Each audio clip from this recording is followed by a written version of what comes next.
Jesucristo, el Verbo viviente, es el único medio de salvación. Él es el centro del pensamiento de nuestra vida, la fuente y la autoridad de la doctrina. El principal propósito de la vida de Cristo fue la obediencia a los mandamientos, exaltando la ley de Dios como un reflejo de su carácter. El principal mensaje a ser predicado en el mundo, basado en Apocalipsis 14, está representado por 3 ángeles llevando el Evangelio eterno al mundo entero. Este mensaje se basa en los encantos inigualables de Cristo y declara que la hora del juicio ha llegado y llama a obedecer los mandamientos de Dios. Mediante su palabra, Dios ha comunicado a los hombres el conocimiento necesario para la salvación. Las Santas Escrituras deben ser aceptadas como dotadas de autoridad absoluta y como revelación infalible de su voluntad. Y aunque el canon de las Escrituras inspiradas está cerrado, el Espíritu Santo continúa iluminando, amonestando y confortando al pueblo de Dios a través del testimonio de Jesús, el Espíritu de profecía.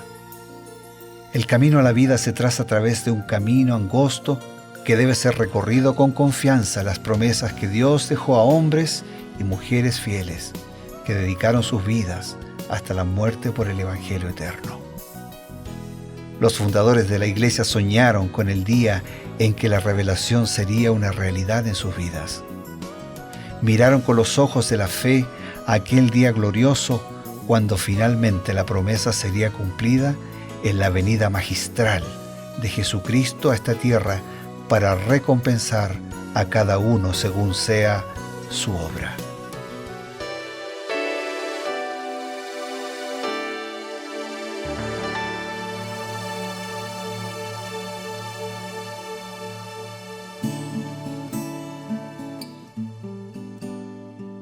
Estamos nuevamente aquí en la Nuevo Tiempo. Revivados por su palabra es un programa que nos ayuda a revisar, a entender, a leer un capítulo de la Biblia cada día. Y el segmento que nosotros llamamos Creer en sus profetas es una profundización utilizando el espíritu de profecía, que no es otra cosa que una acción de Dios a través de sus profetas para poder ayudarnos a entender mejor lo que muchas veces no podemos entender a simple vista en las Sagradas Escrituras. Estamos con el pastor Bruno Razo, quien nos acompaña cada día en este segmento. Un gusto, Pastor Eber, de estar junto contigo, también con todos nuestros amigos, nuestros hermanos, como os decimos siempre, buscando profundizar el mensaje del Señor para nuestra vida. Muy bien, pastor. Estamos muy contentos porque cada día en esta travesía vamos encontrando muchas enseñanzas para nuestra vida, para la vida de nuestros amigos también. Y bueno, hemos llegado al capítulo 21 del libro de Levítico y todo el capítulo está dedicado a hablar de la santidad de los sacerdotes y por qué era importante, ¿no? Entonces, justamente esa es la pregunta que le quiero lanzar, ¿no? ¿Por qué era importante la santidad de los sacerdotes? ¿Qué nos dice el espíritu de profecía al respecto? Bueno, como ya hemos dicho, Levítico es algo así como el embrión del Evangelio, ¿no? Rituales, culto, sacrificio, y los sacerdotes lideraban ese ritual, ese culto, esos sacrificios que representaban, que ilustraban, que enseñaban. Entonces, ¿por qué era importante que quien lideraba tuviera una vida de santidad?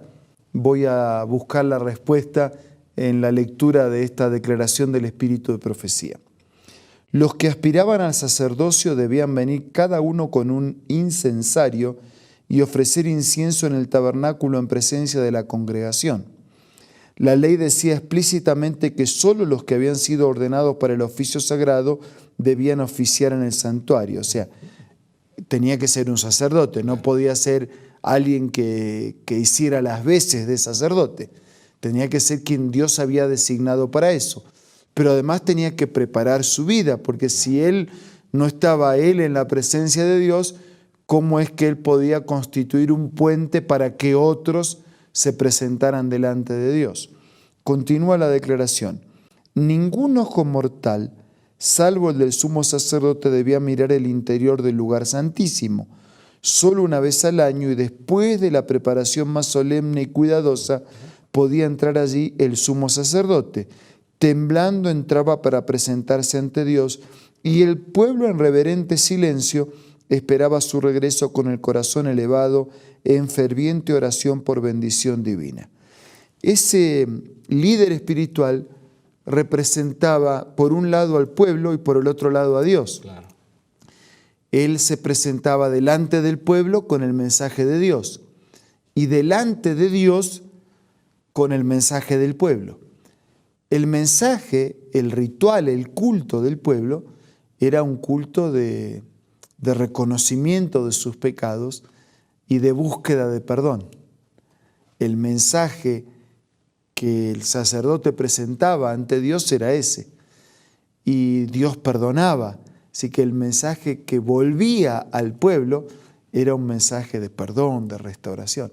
Entonces, Eber, fíjate la trascendencia de ese hombre, claro, que representa ante Dios al pueblo y ante el pueblo representa a Dios, como para no temblar. Claro, y justamente, ¿no?, la cita que leyó dice que el sacerdote entraba temblando para presentarse ante Dios. O sea que era algo de una extrema importancia, una santidad que obligado tenía el sacerdote que cumplir con toda preocupación esa tarea, ¿no? Sí, sin ningún lugar a dudas. Y nosotros lo estamos poniendo en términos del pasado porque estamos recordando esta historia. Claro. Pero si lo ponemos en términos de presente es lo mismo. Todo sacerdote, todo ministro, todo pastor, todo rabino, todo líder espiritual tiene que cumplir esta función. Presentar al pueblo delante de Dios y a Dios delante del pueblo. Solemne responsabilidad. Interesante, pastor, lo que está diciendo. Y hablando de esa solemne responsabilidad, en algún momento había mencionado que a veces nos vamos acostumbrando a algunas cosas que suceden de manera cotidiana y parece que en algún momento algunos sacerdotes tomaban ya como una cosa así muy rutinaria su tarea y ya no se presentaban delante de Dios con la santidad de vida. Y en vez de eso, empezaron a, más bien simplemente a buscar una reputación de santidad, nada más como ocurrió en el tiempo de los sacerdotes, en el tiempo de Jesús, ¿no? Pareciera que ellos solamente buscaban figurar, ¿no? Creo que hay un peligro en eso y no sé si el espíritu de profecía nos dice algo justamente de lo que estaba aconteciendo con los sacerdotes en el tiempo de Jesús. Sí, dice, y lo voy a leer textualmente. Dice así: el odio a los romanos y el orgullo nacional y espiritual inducían a los judíos a seguir adhiriéndose rigurosamente a sus formas de culto. Los sacerdotes trataban de mantener una reputación de santidad, atendiendo escrupulosamente a las ceremonias religiosas. El pueblo en sus tinieblas y opresión y los gobernantes, sedientos de poder, anhelaban la venida de aquel que vencería a sus enemigos y devolvería el reino a Israel. A ver, si yo tuviera que resumirlo en dos palabras, diría así. Por un lado está el ser y por el otro lado está el parecer. Claro. Por un lado está la actitud, el espíritu, lo interior, y por el otro lado está lo exterior. Por un lado está el fondo y la forma. Entonces uno podría decir, ¿la forma tiene que ser adecuada? Tiene que ser adecuada. El exterior, la imagen, la influencia, la reputación, ¿tienen que ser correctas? Tienen que ser correctas. Pero el parecer, ¿tiene que ser el adecuado? Tiene que ser el adecuado. Y no hay ningún problema en el parecer, en lo exterior y en las formas, siempre y cuando sean el resultado de un ser, de un interior lleno de la presencia de Dios y de un fondo que tenemos al caminar con el Señor. Entonces, a veces pasó en aquellos días, y puede pasar en nuestros días, claro, que a la gente, a un líder religioso o a cualquier otro, a un miembro de una iglesia, preocupado por lo exterior, preocupado por el parecer, que simplemente vive de la ceremonia, cuida una imagen, protege la imagen de un ser que ya no existe. Claro. Entonces nosotros necesitamos parecer, claro, siempre y cuando el parecer sea resultado del ser. ¿Hay lugar para la ceremonia? Por supuesto. ¿Para la forma es importante? Es importante, siempre y cuando sea resultado de una vida interior próspera en el Señor. Pastor, en esta época donde la imagen, se ha hecho un culto a la imagen y solamente lo exterior, nosotros vemos a la gente pública que cuida mucho ese aspecto, pero tal vez descuida el aspecto interior. Los cristianos a veces somos tentados a cuidar solamente lo externo, ¿no? Como decía acá, estos sacerdotes tenían simplemente lo que querían era mantener una reputación de santidad. ¿Cómo evitar ese peligro? El apóstol San Pablo lo dice de esta manera: Dios produce en ustedes tanto el querer como el hacer por su propia voluntad. Es Dios quien coloca en mi corazón el deseo de vivir una vida adecuada y el Dios quien coloca en mi vida el poder para llevar adelante ese deseo santificado por su presencia. Nadie puede desear lo santo y lo sublime si Dios no está en el corazón. Y nadie puede hacer y vivir una vida obediente al Señor si el Señor no está en el corazón. Gracias, pastor. Esa linda explicación nos deja con una meditación. Mientras tanto, tenemos un mensaje importante para ti que estás con nosotros.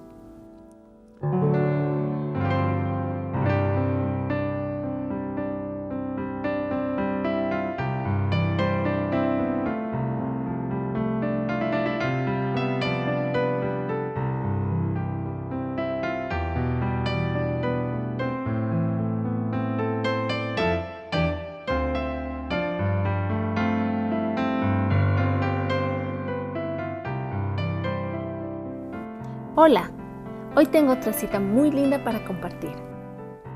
El Dios del cielo luchó consigo mismo entre dejar que el hombre culpable pereciera o entregar a su cariñoso Hijo para que muriese por la raza humana. Los ángeles estaban tan interesados en la salvación del hombre que entre ellos se podía haber encontrado a quienes habrían renunciado a su gloria y dado su vida por el hombre que perece.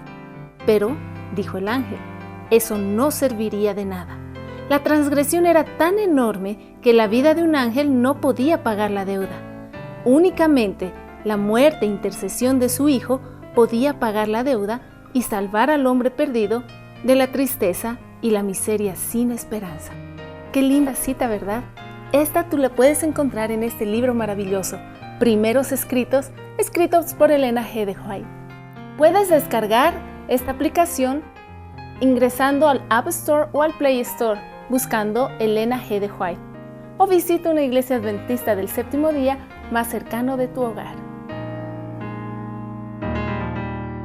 Solo nos queda dar gracias a Dios. Su amor es tan infinito, su amor es tan puro, pero sobre todo tiene un propósito: salvarnos a nosotros, llevarnos a la patria celestial. Con esa gratitud en el corazón, nos despedimos con una oración. Vamos a orar. Señor, te damos gracias, muchas gracias por los alcances de la salvación eterna para nuestra vida. Te agradecemos por las oportunidades que nos ofreces y te pedimos que nos bendigas, que obres en nosotros tanto el querer como el hacer por tu buena voluntad. Que Jesús pueda ser soberano en nuestra vida y que siendo líderes religiosos o siendo religiosos, o siendo personas que te buscan porque te necesitan, podamos todos vivir en armonía con tu palabra. Lo pedimos, lo agradecemos en el nombre de Jesús. Amén. Amén, Señor. Con ustedes, nuestro compromiso, nuestro encuentro, el día de mañana, a través de Nuevo Tiempo, reavivados por su palabra y creed en sus profetas. Hasta entonces.